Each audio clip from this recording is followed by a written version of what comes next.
Assalamualaikum warahmatullahi wabarakatuh. Halo semuanya, apa kabar? Semoga selalu sehat walafiat ya. Selamat datang di podcast National Mood Court Competition Sharing bersama Alsa Alsiunsya dengan saya Putra Salsabila. Nah, jadi di episode podcast kali ini kita akan banyak membahas tentang NMCC atau National Mood Court Competition, khususnya National Mood Court Competition yang ada di Alsa Local Chapter Universitas Yakwala. Pastinya bakal seru banget kan? Cocok banget untuk teman-teman yang tertarik sama NMCC, apalagi member baru Alsa di OMA 15 Alsa Alsiunsya yang mau cerita lebih dalam tentang NMCC dan banyak hal lagi yang bakal kita bicarakan. Nah, jadi yuk disimak. Nah, jadi tentunya malam ini Bila nggak sendiri dong. Jadi ada yang tahu Bila bareng siapa sekarang? Nah, jadi Bila sekarang ini lagi sama seseorang yang sangat berpengaruh nih di NMCC Alsa Local Chapter Universitas Yakwala. Ada yang kenal sama abang paman satu ini? Udah senyum-senyum abangnya. Nah, jadi abang kita yang satu ini namanya adalah Bang Taufan Girsang SH atau biasanya kita panggil Bang Opan. Nah, ya Bang Opan kan temennya kan? Halo Bang Opan, kita sapa dulu Bang Opan sama-sama. Gimana kabarnya Bang Opan? Sehat? Alhamdulillah sehat. Alhamdulillah sehat. Semoga teman-teman juga selalu sehat ya di masa pandemi ini. Nah, jadi teman-teman, Bang Opan ini adalah salah satu pelatih dari tim NMCC Alsa Alsiunsya yang sudah melatih selama beberapa kali untuk lomba NMCC. Nah, mungkin nanti kita bisa cicat lebih lanjut lagi tentang bagaimana pengalaman Bang Opan di NMCC, lomba apa aja yang udah pernah kita ikutin, dan lomba apa aja yang udah pernah kita menangin. Nah, jadi Bang Opan ini dulu sebelum pelatih juga sebagai delegasi ya Bang, sempat menjadi perwakilan dan membawa nama Alsa Alsiunsya sebagai delegasi di lomba NMCC Alsa. Nah, jadi kita baca sedikit dulu biodata dari Bang Opan nih Bang ya, nanti kalau ada yang salah bisa dibenerin Bang. Oke, jadi nama lengkap beliau adalah Taufan Girsang SH, terus pernah menjabat sebagai Mood Court Coordination pada 2013-2014 ya Bang, di Local Board Alsa Alsiunsya, terus juga sebagai Vice Director of Internal 2014-2015 yang tempat tanggalnya adalah Selasa 10 April 1993. Bang Opan ini adalah angkatan 2012 ya Bang di Unsya dan juga OMA 7 di Alsa. Nah, jadi mungkin sekarang kita lanjut lagi, bakal ngomong banyak sama Bang Opan. Kita juga udah akan ngejawab pertanyaan-pertanyaan dari teman-teman yang udah masuk di question box di Instagramnya Alsa. Nah, jadi mungkin kita langsung ke pertanyaan pertama aja Bang. Boleh. Udah siap Bang? Siap. Udah. Oke, mungkin Bang Opan bisa jelasin sedikit tentang NMCC nih. Jadi kan banyak nih kita Alsa kan baru open recruitment member baru nih dari OMA 15. Mungkin bisa Abang jelasin dari expertnya langsung nih, dari pakarnya langsung NMCC, apa itu sebenarnya NMCC dan lomba-lomba apa aja sih yang biasanya Alsa ikutin gitu. Silakan Bang. Jadi NMCC seperti yang mungkin teman-teman juga tahu bahwa itu adalah kompetisi peradilan semu tingkat nasional maupun lokal, karena NMCC kan juga nggak hanya nasional murkor ya, tapi ada lokal juga, ada mungkin internal kampus juga yang ngadain, jadi nggak melulu itu lingkupnya nasional. Dan yang sudah pasti yang kita kompetisikan adalah peradilan semuanya. Seiring berkembangnya mahasiswa Fakultas Hukum di Indonesia, maka semakin banyak pula lah NMCC itu lahir. Ada Piala Mahkamah Agung yang pertama kali nyelenggarain NMCC sebagai penyelenggara maksudnya. Terus teman-teman kampus lain dan organisasi kemahasiswaan yang lain juga berkembang untuk melaksanakan NMCC-nya masing-masing gitu. Jadi kebetulan karena Alsa memang selalu rutin ikutnya yang Piala Mahkamah Agung, ya maka mungkin teman-teman Alsa itu yang lebih familiarnya itu ya NMCC Piala Mahkamah Agung gitu. Apa itu NMCC? Ya singkat yang bisa saya jawab adalah kompetisi peradilan semu yang dimana di dalamnya kita berperan sebagai para penegak hukum yang seperti teman-teman bisa lihat yang ada di pengadilan seperti itu. Itu kira-kira. Oke, makasih Bang Opan. Nah, jadi seperti yang udah mungkin kita udah tahu juga teman-teman sebelumnya tentang NMCC, jadi itu kita kayak berperan acting gitulah, sebagai nanti ada yang jadi penegak hukum. Penegak hukumnya kan banyak, ada jadi hakim, ada jadi pengacaranya, jaksanya, panitera gitu. Jadi Bang Opan ini melatihnya udah dari kapan nih Bang? Bisa dibilang nggak kapan Abang pernah menjadi delegasinya, kapan ngelatihnya, mulai kapan gitu Bang? Benerin kursi bentar. Oke Bang, oke Bang. Aman ya. Ngelatihnya mulai dari 2016.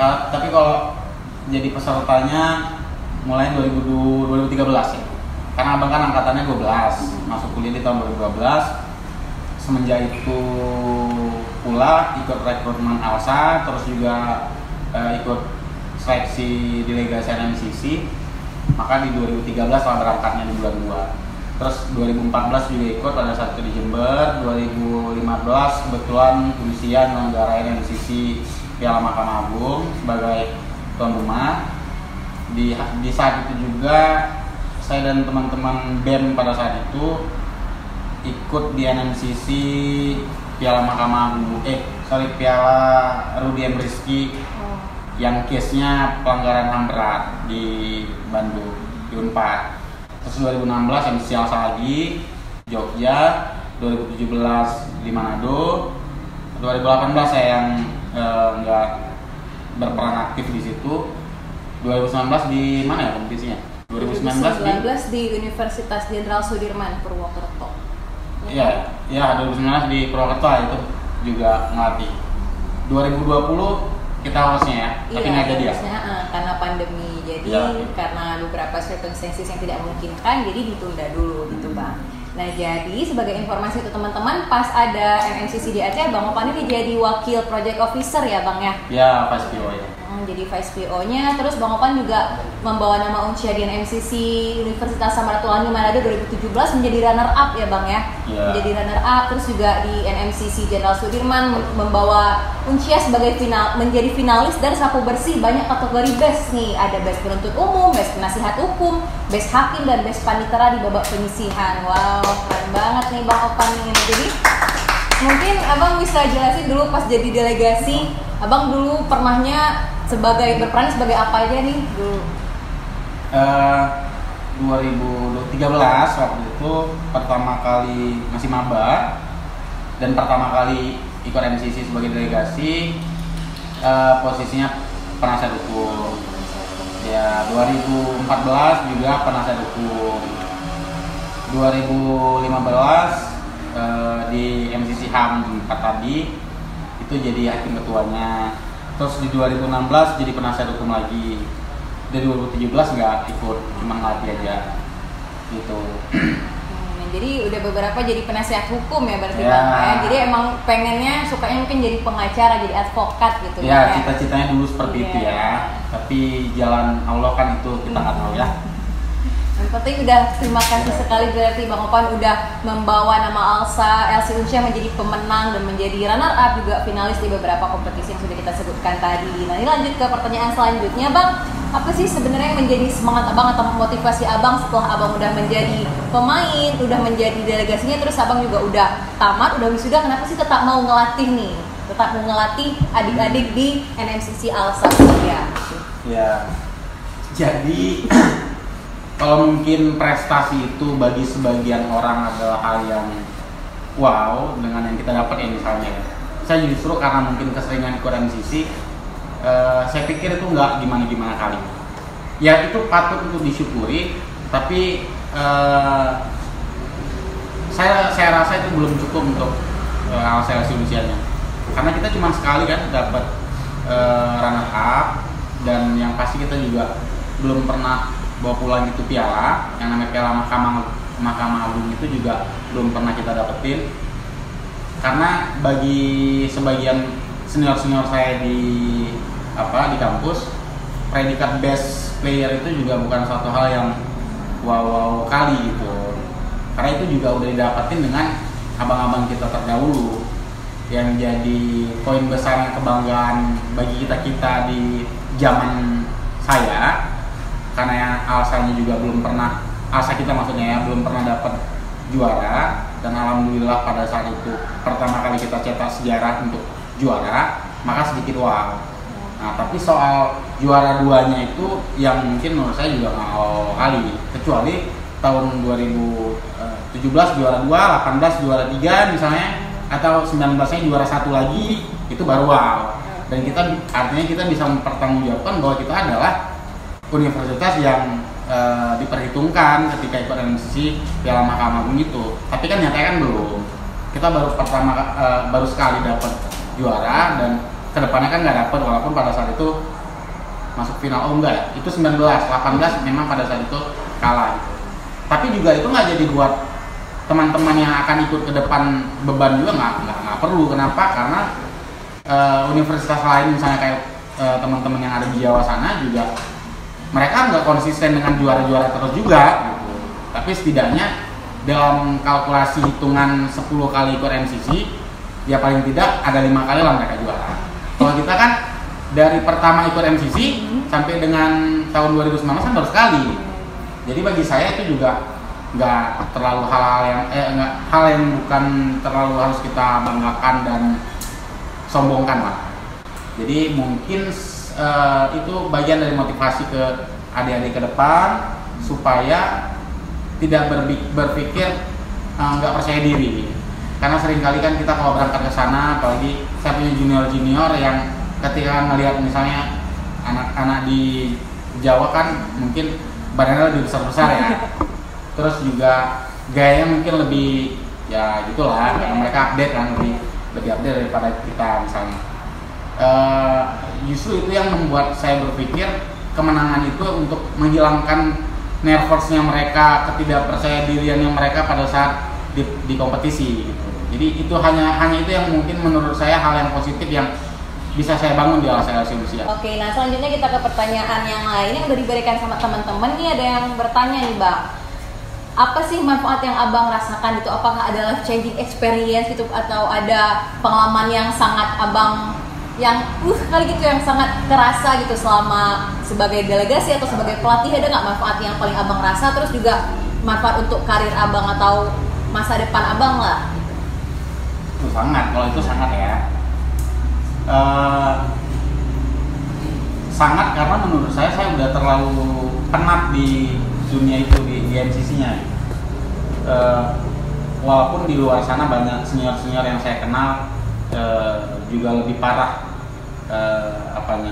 minatnya terhadap MCC, loyalitas hidupnya terhadap satu kompetisi ini yang saya juga bingung kenapa gitu ada orang-orang seperti itu ya, yang dia menghabiskan waktunya selama kuliah itu memang dari semester 1 sampai semester akhir itu hanya di MCC, dan bahkan ketika dia sudah di dunia pekerjaan dia juga harus balik lagi ke MCC, ngelatih atau apapun itu. Ya mungkin teman-teman MCC tahu lah, orang-orang itu ada di ALSA kita gitu.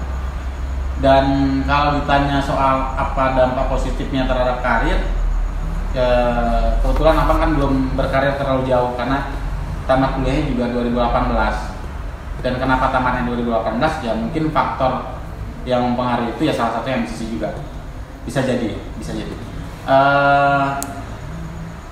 Pasti besar manfaatnya bagi masa depan, ilmu dan lain-lain sebagainya. Karena jujur, Abang sedikit cerita nih. Abang sebelumnya kan sebelum balik ke Aceh untuk rekrutmen ini kegiatan-kegiatan yang ada di sini itu kan di Jakarta di law firm ya. Dan di sana hampir di setiap PN-nya, setiap sidangnya dan setiap urusan aktivitas lawyernya itu selalu ketemunya dengan juga anak-anak MCC yang ada di UI, di UGM dan lain sebagainya. Jadi setidaknya kita membangun relasi yang orang-orang itu adalah bukan orang-orang yang tolol gitu, tapi orang-orang yang pintar di bidang itu. Dan secara tidak sadar kita juga tumbuh menjadi orang yang bisa di bidang itulah, katakanlah di bidang misalnya hukum pidana gitu ya. Karena MCC kan bicara soal pidana, apalagi MCC asalnya yang selalu rutin ALSA Indonesia ikuti gitu. Jadi pasti ada, dan Abang percaya di ALSA, khususnya di ALSA Indonesia yang sudah Abang lihat bertahun-tahun Abang ada di situ, kayaknya yang lebih dominan untuk pengetahuan yang terkait dengan hukum pidana atau peradilan khususnya itu ya udah pasti anak MCC. Saya nggak pernah dengar anak MCC itu misalnya mata kuliah prakteknya itu dapat E. Itu kalau dia yang dapat E mungkin nggak masuk atau apapun itu alasan yang lain. Tapi kalau normalnya nggak mungkin. Mereka pasti selalu dapat A. Bahkan rekomendasi pun ada untuk mahasiswa-mahasiswa yang sudah pernah mengikuti moot court itu sudah pasti dapat A. Bahkan ada mungkin saya sempat pada saat itu wakil dekan 3 yang langsung mengeluarkan statement itu dan menjamin bahwa anak-anak yang ada di aktivitas MCC itu bakal dapat A. Jadi banyak manfaatnya, dan justru saya berpikir sebaliknya, bagaimana ketika hari ini saya tidak pernah mengikuti MCC ini, saya nggak tahu mungkin hari ini saya jadi apa. Jadi saya pikir apa yang saya dapatkan sekarang, katakanlah misalnya ya, tahun ini abang alhamdulillah kan di kejaksaan lewat sebagai formasi jaksa, dan saya pikir saya nggak akan mungkin pernah bisa lewat jaksa ketika saya hari ini tidak melihat ke belakang bahwa saya itu adalah orang yang sangat minat terhadap MCC. Jadi saya pikir mudah-mudahan teman-teman yang lain mengambil nilai positif itu, dan hampir rata-rata junior-junior saya dan anak-anak didik saya pada saat MCC itu, pada saat mereka misalnya mengikuti PKPA atau rekrutmen CPNS di seleksi kompetensi bidangnya, hukumnya, itu ya lumayan lah gitu, jago-jago lah. Jadi itu tadi maksud abang, besar manfaatnya, baik itu di momen kita pada saat kuliah maupun di dunia pekerjaan. Oke, terima kasih Bang Opan. Jadi cukup banyak sekali manfaat yang udah didapatkan sebagai orang yang aktif di NMCC ya Bang. Tadi pertama ada membangun relasi dengan teman-teman di seluruh Indonesia yang ikut juga kan. Jadi pas lomba tuh kan ada ketemu dari ALSA, lokal chapter dari berbagai daerah di Indonesia, terus juga dalam kesehariannya sebagai mahasiswa tentunya banyak sekali pelajaran yang bisa didapat, karena yang kita belajar di NMCC itu kan tadi seperti Abang bilang, apalagi di ALSA kan hukum pidana, jadi sangat menunjang di mata kuliah hukum pidana, apalagi praktek peradilan hukum pidana seperti itu. Jadi nanti ada kita buat berkas-berkasnya Bang ya, ada doanya segala macam, nota keberatan dan sebagainya, itu jadi sangat menunjang, malah bukan buat capek nilai makin turun, malah yang ada nilainya makin nambah jadi A lagi Bang ya. Oke, terima kasih Bang Opan. Selanjutnya kita ada pertanyaan lagi nih. Jadi ada yang nanya, apa sih suka duka Abang mengikuti NMCC? Gitu. Apa yang senangnya, apa yang buat sedihnya gitu, mungkin capek atau gimana? Suka dukanya banyak mungkin ya, karena yang dilewatin udah 7 tahun berarti ya. Kalau terhitung dari 13 sampai 2020, dan di 2020 teman-teman yang kemarin berencana untuk jadi panitia penyelenggaraan kan juga sharingnya ke saya. Jadi saya pikir kalau seandainya sukanya, salah satunya aja lah ya, misalnya prestasi yang bisa saya dapatkan gitu. Karena kenapa 2014 kan kita memang nggak juara, tapi pada saat itu kita berhasil dapat 3 best, dan itu kali pertamanya Unsia, asal Unsia bisa ngerebut best lebih dari 1. Karena sebelumnya memang ada di 2012 tuh pada saat itu kompetisinya di Unhas kalau nggak salah, itu abang-abang kita dapat best juga, best player, best lawyer, dan itu kan hanya satu predikat dalam satu kompetisi, kita cuma dapat satu predikat best. Tapi 2014 pada saat itu saya dan teman-teman itu yang dilatih pada saat itu oleh Bang Isbah angkatan 2010 itu dapat 3 best. Jadi saya mulai suka dari situ sebenarnya. Wah, ternyata jadi pemenang dalam kompetisi ini tuh ternyata wow. Ya padahal cuma di hari H mungkin gitu kan. Euforianya tuh dapat lah. 2015 waktu itu MCC-nya HAM. Jadi juga banyak konflik di situ karena jujur pada saat itu MCC HAM yang saya ikuti itu dan yang saya latih itu yang bergabung dalam susunan delegasinya bukan hanya anak ALSA doang, tapi ada BEM dan UKM-UKM lain tuh boleh, nggak apa-apa, bebas mau masuk jadi delegasi. Jadi itu lebih rumit daripada ngurusin anak-anak ALSA aja gitu. Nah, kalau dukanya udah pasti lebih banyak dukanya daripada sukanya. Karena apapun ceritanya kan latihan MCC itu bukan proses yang singkat. Mungkin 7 sampai 6 bulan lamanya. Tapi tetap senang kan, Ya, kan pada pasti. akhirnya. Nah, jadi sebagai mahasiswa hukum, belajar di kelas itu belum cukup jadi Bang ya untuk menunjang karir kita. Iya, Nah, pasti. jadi belajar di kelas aja, cuma MKMK yang kita dapat tuh aja itu belum cukup. Nah, jadi kita perlu ikut kegiatan di luar seperti NMCC, contohnya untuk melatih public speaking kita, karena kan kita sejatinya sebagai mahasiswa hukum yang di masa depannya kita itu berkarir di dunia hukum pasti perlu bisa untuk berkomunikasi dengan baik, keberanian untuk public speaking, berbicara di depan umum, nah gitu. Jadi di NMCC ini cukup banyak pelajaran mengenai komunikasi dan berpikiran kritis. Seperti yang Abang bilang tadi juga bisa memberikan banyak pelajaran ke depannya terhadap karir kita sebagai profesional di bidang hukum. Oke, selanjutnya ada pertanyaan lagi nih. Kan tadi kita ada membahas sedikit tentang persiapan MCC itu kan lelah gitu. Nah, jadi mungkin bisa Bang ceritain nggak sebenarnya apa aja sih proses persiapan MCC itu, kenapa sih banyak terkenal lelahnya gitu? Mungkin dari pertama sampai lomba atau sampai pulang lagi itu mungkin bisa Bang jelaskan tentang proses persiapannya. Iya. Mungkin beda-beda pelatih juga beda-beda cara seperti apa yang dia buat untuk timnya. Tapi normalnya kasus posisi MCC itu kan biasanya kita dapetin, universitas dapetin sejak bulan 8 atau 7 sampai 8 lah. Nah, dari bulan 8 ke bulan 2 untuk lomba itu kan ada durasi sekitar 6 bulan persiapan, kurang lebih seperti itu. MCC lain juga gitu, nggak MCC MA aja, MCC HAM misalnya, MCC terus MCC Kejaksaan Agung misalnya, dan MCC lain itu normalnya itu persiapannya itu di 6 bulan.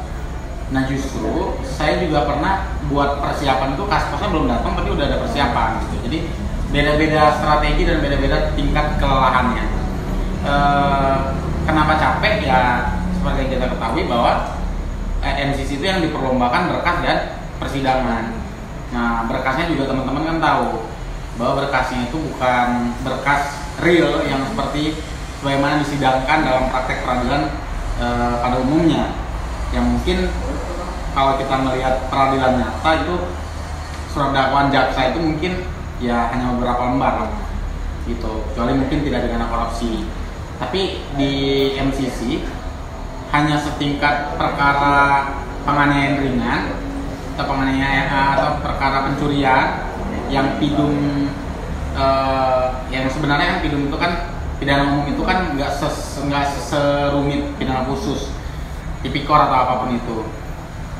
Tapi karena ini memang diwajibkan untuk berkompetisi dalam konteks pemberkasannya, maka ya mau tidak mau kita harus membuat surat dakwaan itu yang sempurna atau yang bisa kita kembangkan alurnya itu lebih panjang daripada kasus yang sebenarnya. Artinya ada pengembangan perkaranya gitulah, ceritanya harus kita buat panjang dan sebagainya. Jadi sulitnya di situ dan lelahnya di situ pada saat pembuatan berkas, apalagi ketika riset gitu kan. Kita juga tidak terus-terusan dapat perkara itu yang misalnya perkara pencurian atau perkara narkotik. Kadang kita dapat perkara yang illegal logging misalnya, atau perkara-perkara korupsi yang kasusnya itu bukan ada di dinas gitu, tapi ada di kementerian misalnya. Jadi proses-proses cerita yang mereka buat dalam kasus posisi itu kan kita nggak ngerti. Misalnya proses tenderisasi proyek, kita kan nggak ngerti karena kita nggak menggeluti bidang itu. Nah, maka mau nggak mau kan harus riset, harus cari tahu ke instansi yang bersangkutan seperti apa sih proses tender itu, bagaimana sih potensi suap yang ada dalam proses tender. Jadi sehingga cerita yang kita bangun dalam kasus posisi itu juga cerita yang memang benar-benar bukan terlalu fiktif, tapi seperti itulah keadaan nyatanya gitu. Nah, sulitnya di situ, di riset, di pembuatan berkas. Kalau di ngetiknya sih nggak terlalu sulit sih, karena ada 20 orang di situ dan dibantu oleh teman-teman lokal bot misalnya, dan dibantu sama member-member yang bersedia untuk meluangkan waktu mereka untuk buat berkas. Saya pikir walaupun itu sampai tingginya sepinggang atau seleher sekalipun ya kayaknya bisa diketik gitu.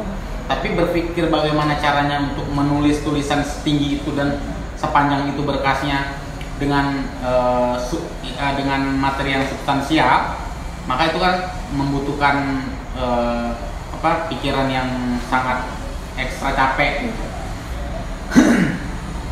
Gitu, abang pikir gitu, lelahnya seperti itu.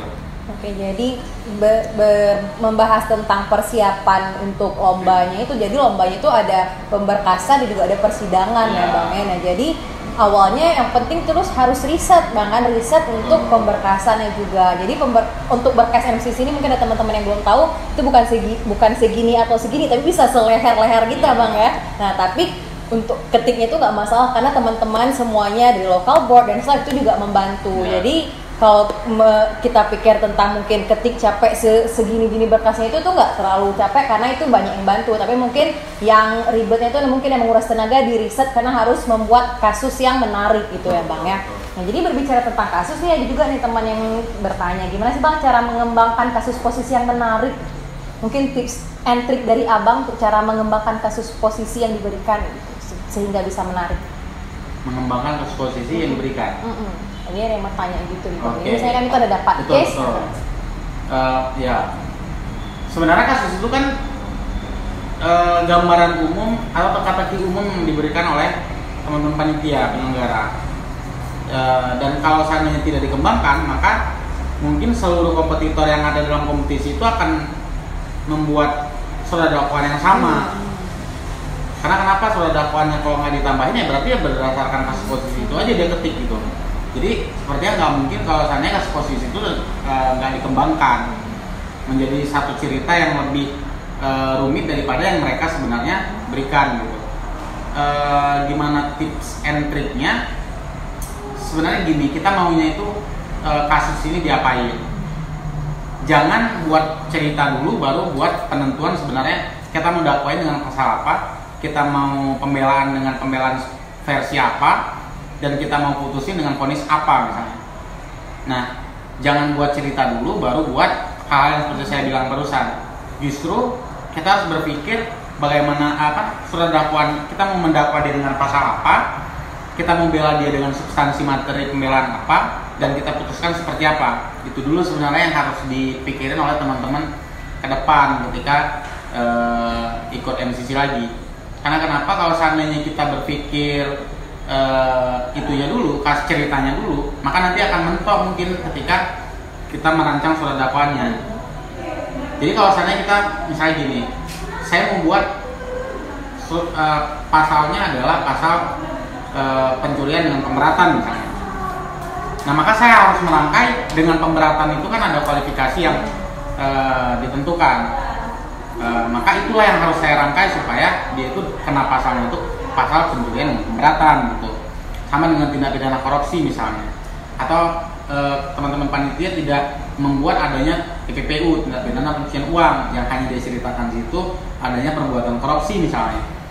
Jadi TPPU-nya juga harus kita ceritain dengan versi kita sendiri. Karena ada ketentuan dalam MCC itu, kita boleh menambah cerita asal tidak bertentangan dengan kasus posisi yang ada. Artinya kalau kita kembangin boleh, jangan kita ubah. Itu substansi yang akan disidangkan. Karena apapun ceritanya di sidang itu kan nanti kita akan dialog nih. Dan cerita dialog itu kan akan dilahirkan dari kasus posisi yang sudah kita kembangkan gitu. Jadi ya seperti yang saya bilang tadi, tipsnya adalah membuat cerita berdasarkan kebutuhan yang harus dipikirkan untuk membuat berkas dan substansi yang akan anda ceritakan nanti dalam persidangan gitu. Ya gitu kalau. Oke, jadi balik lagi dalam buat kasus posisi itu yang penting masih sesuai Bang ya, jangan bertentangan dengan kasus yang diberikan. Karena itu sudah menjadi aturan kompetisi bahwa kasus posisi tidak bisa dikembangkan jika bertentangan dengan kasus posisi yang diberikan teman-teman. Misalnya sebenarnya ada salah satu pihak yang diceritakan dalam kasus posisi itu tidak ada kaitannya dengan perkara itu secara murni, dia memang menjadi korban. Terus tiba-tiba kita buat dia itu melakukan tindak pidana dalam cerita itu kan sudah bertentangan. Karena kenapa? Dalam penilaian kompetisi di NMCC itu panitia seringkali membuat begini, penentuan terhadap pasal yang didakwakan itu menentukan. Nah, jadi ada poinnya, misalnya kita dapat kasus nih, yang kasus itu sebenarnya bisa kita buat bukan korupsi, tapi apa misalnya TPPU doang misalnya. Nah itu akan dinilai nantinya sama panitia, bahwa ternyata panitia pada saat itu bukan menginginkan kasus ini dibawa ke ranah TPPU tapi korupsi gitu. Atau misalnya padahal sudah diceritakan pembunuhan dengan berencana, tapi kita buatnya itu pasal 380 pembunuhan, itu pasal 380, pasal 38 misalnya tentang pembunuhan biasa gitu. Jadi hal itu juga menjadi penilaian yang sangat krusial dari sisi penentuan soal siapa terdakwanya gitu. Seperti itu. Penentuan yang paling penting itu adalah penentuan pasal atau undang-undang yang didakwakan ke dalam cerita itu sebenarnya maunya panitia itu pakai undang-undang apa, pasal berapa, dan seperti apa gitu penyelesaiannya gitu. Karena kita pernah kita dapat perkara pada saat itu di MCC, saya lupa di MCC apa, yang sebenarnya kasus itu adalah murni kasus kepabeanan gitu, dan penyidiknya itu harusnya kalau nggak salah bea cukai kalau nggak salah. Tapi saya nggak tahu ya, saya lupa bea cukai itu bisa melakukan dik atau enggak. Tapi gambarannya gitulah, pokoknya PPNS dia itu bukan Polri. Nah pada saat itu teman-teman dari kita dari Indonesia itu bawa penyidiknya Polda atau Polres gitu, saya lupa. Yang padahal sebenarnya diinginkan oleh panitia pada saat itu dan juri pada saat itu, yang juri inginkan penyidiknya adalah PNS. Saya lupa apakah bea cukai atau siapa gitu lah. Nah itu kan juga menjadi nilai yang sangat menentukan kita bisa masuk ke babak final atau enggak. Jadi boleh kita kritis, boleh kita mengembangkan, tapi tidak akhirnya menjerumuskan kita juga ke hasil yang sebenarnya bukan seperti apa yang diinginkan oleh panitia dan juri yang ada di kompetisi nanti gitu. Ya gitu kurang lebih. Berarti dari kasus posisi yang diberikan itu cara kita untuk mengembangkannya, yang pertama kita tetap harus berpikiran kritis, harus bisa critical thinkingnya dilatih, tapi juga jangan yang berlebihan sampai sangat berbeda dengan kasus posisi yang diberikan seperti itu. Jadi kita juga harus teliti dan bisa membaca kira-kira jurinya mau yang kayak mana sih, kira-kira penelitiannya mintanya yang kayak mana sih gitu ya. Oke, mungkin itu terkait proses persiapan untuk NMCC dan juga tentang bagaimana cara mengembangkan kasus dengan menari. Nah terus nih pertanyaan selanjutnya, ini udah hampir ke pertanyaan penutup nih. Apa sih selama udah abang menjadi delegasi dan juga udah melatih selama beberapa kali, menurut abang apa sih penyebab yang bisa menggagalkan kita di NMCC? Penyebab kegagalan dalam mengikuti lomba gitu? Apa mungkin dari persiapan yang kurang matang atau bagaimana Pak? Karena sudah keseringan gagal, jadi semakin banyak hal yang kita pikir sebenarnya ya bisa jadi itu bukan sebab utama, tapi kita kan akhirnya menerapkan pasal yang di sini karena semakin banyak hal kan semakin banyak belajar gitu. Semakin banyak kita berpikir bahwa sepertinya di 2018 pada saat itu salahnya di sini, di 2017 di sini. Jadi udah terlalu banyak hal yang saya rangkum dalam pikiran saya menjadi satu kesalahan dalam proses MCC gitu. Nah kenapa bisa kalah? Tadi pertanyaan juga. Kenapa bisa kalah? Ya karena jawaban yang paling sederhana adalah karena juri tidak berpikir bahwa apa yang kita tampilkan dan apa yang kita sajikan ke mereka baik berkas maupun persidangan itu seperti apa yang mereka inginkan gitu. Karena sejujurnya juri dalam setiap kompetisi itu kan beda-beda ininya latar belakangnya. Kita nggak tahu dia itu orang dari mana, dia artinya apakah dia rasis atau enggak dengan siapa gitu, kita nggak ngerti preferensinya gitu. Iya betul. Dan apakah dia itu menganut apa sih namanya kalau pemahaman tertentu gitu. Bukan, maksudnya gini. Jadi sekarang kan kalau praktisi hukum itu kan juga udah ada ini ya, aliran gitu. Ya alirannya menurut saya gitu. Dan seringkali kita salah strategi di saat kita menerapkan yang seperti A, ya tiba-tiba ketemu sama Juli yang B gitu. Ketika kita bawa misalnya gini nih, kita ini dari Aceh nih, otomatis kita sidang nggak mungkin pakai kaum ini, dan itu sangat tidak mungkin. Karena saya pernah sidang di 2013, pada saat itu kita memaksakan untuk ada delegasi nggak pakai jilbab, gitu. Dan padahal dia udah nggak pakai jilbab, tapi nggak menang juga kok, gitu. Jadi tingkat totalitasnya bukan kita buat dari hal yang seperti itu, gitu. Dan ada juga guru yang mungkin dianya Kristen, gitu ya. Ini kita bukan mengatakan rasis atau apapun itu ya. Tapi misalnya jurinya Kristen, tapi semua delegasi itu pakai jilbab. Nah, apakah mungkin dia akan berpikir ngapain menangin gitu ya? Kita nggak tahu. Tapi kita pikir terlalu banyak faktor yang bisa kita jadikan alasan untuk kita kalah di MCC. Jadi itu terlalu banyak kalau kita sebutin sesuatu kenapa kalah, ya nggak selesai mungkin. Yang pada intinya mungkin strategi yang digunakan salah, atau ilmu yang dituangkan ke pengetahuan kita dan hasil-hasil diskusi kita dengan praktisi maupun akademisi yang ada di sini itu belum cukup memuaskan Dewan Juri untuk menilai positif terhadap apa yang kita buat. Tapi yang paling penting gini sih, kenapa bisa kalah? Karena seringkali delegasi saya dulu itu nggak percaya dengan saya. Iya betul gitu. Jadi apapun yang saya katakan mungkin mereka sepele, apa iya atau enggak gitu. Padahal apa yang kita jelasin ke mereka itu bagian dari apa yang udah kita rangkum dalam perjalanan panjang gitu kan, menuju ketemu dengan mereka. 2013 kita udah ikut, kita lihat seperti apa perkembangan di nasional, apa sih kita diskusi sama mereka, gimana sih kalian bisa juara seperti ini. Maka setiap tahunnya sistem latihan MCC yang saya buat itu semakin lama semakin kejam gitu. Semakin lama semakin serem gitu ya. Tapi juga saya sadar bahwa itu ternyata tidak penting gitu. Yang penting adalah gimana meyakinin delegasi-delegasi yang dilatih bahwa latihan serius itu bagian dari hal yang paling penting dan tidak bisa ditawar. Karena apapun ceritanya, pemberkasan kan ada durasi waktunya. Persidangan juga seperti itu. Nah, jadi tingkat kesulitan berkas itu juga beda dengan tingkat kesulitan di sidang gitu. Kita harus berpikir berkas itu selesai. Oke, memang bakal selesai, nggak mungkin juga nggak selesai. Tapi selesainya dengan kualitas yang seperti apa gitu kan? Dengan substansi yang sama atau enggak? Misalnya gini, saya suruh buat berkas, ada tim lawyer, ada tim PU, ada tim hakim.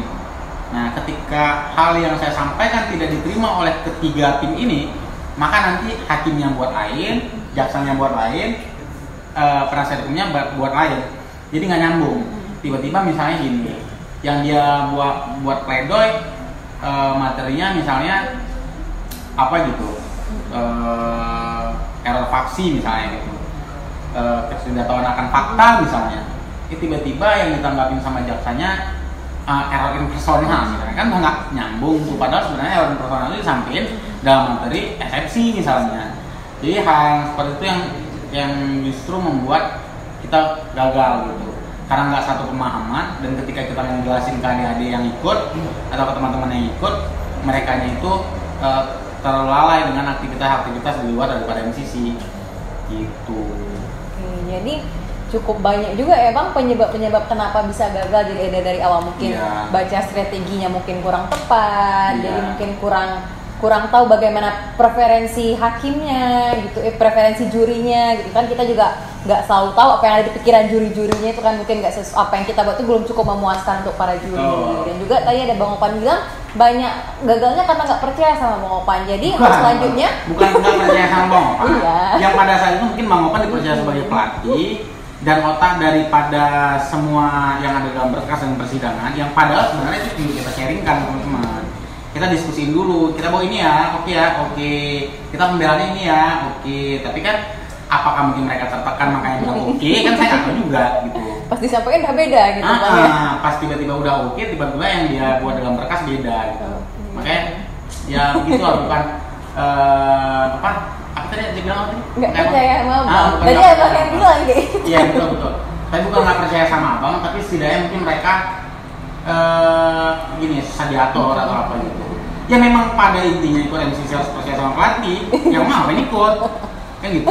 Makanya sebaik-baiknya delegasi adalah delegasi yang melihat dulu pada saat yang daftar nih pelatihnya siapa bos. Harusnya bagusnya dia naik dulu. Kira-kira cocok nggak ya? Bisa digas nggak gitu? Betul. Jadi kalau misalnya pelatihnya siapa bos, mau apa nggak jadilah. Jadi dia langsung ngambil sikap untuk tidak ikut. Jangan pada saat udah jadi delegasi sama pelatihnya nggak pas, kan nggak nyambung. Kalau sama pelatihnya cinlok ya apa? Salah. Apalagi kalau sama pengopan itu mungkin. Jangan. Oke, nah jadi mungkin kita nih udah di penghujung acara. Kita juga udah banyak bahas-bahas tentang kiat-kiat bagaimana cara untuk bisa membuat kasus yang menarik, apa pengalaman-pengalaman abang udah cukup banyak kita bahas tadi. Mungkin ini ke penutup mungkin sedikit lagi nih mau nanya ke abang. Kan kita ada member baru nih, mungkin abang ada nggak mau kasih sedikit satu dua patah kata itu tuh adik-adik, kayak adik-adik ayo ke MCC nanti bakal jumpa abang gitu, mungkin ada yang kayak gitu. Mungkin silakan bang bisa disampaikan biar adik-adik ini tertarik untuk ikut MCC gitu, karena kan tahun depan kan insya Allah kan di Unsia gitu. Silakan bang. Teman-teman itu hanya memilih fakultas hukum, kuliah di fakultas hukum itu mungkin atau saya bisa bilang pasti punya tujuan gitu. Karena kalau seandainya kuliah itu nggak ada tujuan, ya ngapain kuliah gitu. Nah udah pasti nih teman-teman yang kuliah di fakultas hukum itu kan berkeinginan untuk kerja di bidang hukum. Nah maka kalian akan bisa pinter di situ, yang pasti dengan kuliah rajin itu udah pasti, itu nomor satunya. Tapi terus seperti yang ada bilang tadi, kalian mau latih di mana tingkat kritisan kalian terhadap satu isu misalnya, atau gimana kalian dalam mengembangkan diri kalian dalam hal komunikasi misalnya, atau public speaking seperti apa gitu misalnya, tingkat mental kalian dilatih itu seperti apa gitu. Jadi saya pikir gini, kalau seandainya saya nggak ingin mempromosikan MCC Al-Samsiah. Jadi kalau teman-teman adik-adik yang orang-orang baru atau mahasiswa baru nggak ikut di Alsa ya nggak apa-apa, tapi pesan saya bagusnya ikut MCC gitu. Paling tidak gini lah, kalau nggak ikut MCC itu ya paling minimal ikut kompetisi lah, apapun itu. Apa itu debat misalnya, debat konstitusi atau apa kompetisi apa gitu. Ya pokoknya jangan apatis terhadap kampus gitu. Karena apapun ceritanya, yang seperti saya bilang tadi, sangat banyak manfaatnya ketika teman-teman ikut MCC, apalagi untuk jenjang pekerjaan nanti. Karena saya percaya, dan saya baru melihat fakta kemarin. Jadi adik-adik yang jadi junior saya di MCC itu rata-rata nilai seleksi kompetensi bidangnya dalam rekrutmen apapun itu, CPNS misalnya, yang kebetulan saya kemarin ikut kejaksaan bareng teman-teman itu, bareng adik-adik itu, justru saya kalah gitu. Nilainya kalah jauh dengan anak-anak MCC yang lain, yang baru gitu. Jadi artinya jangan nggak percaya lagi bahwa MCC itu akan membantu teman-teman dalam meraih apa yang teman-teman inginkan setelah masa kuliah ini gitu. Terima kasih telah mendengarkan podcast NMCC kali ini. Sampai jumpa di edisi selanjutnya ya. Stay safe, sehat selalu, dan tetap semangat. May Alsa always be one.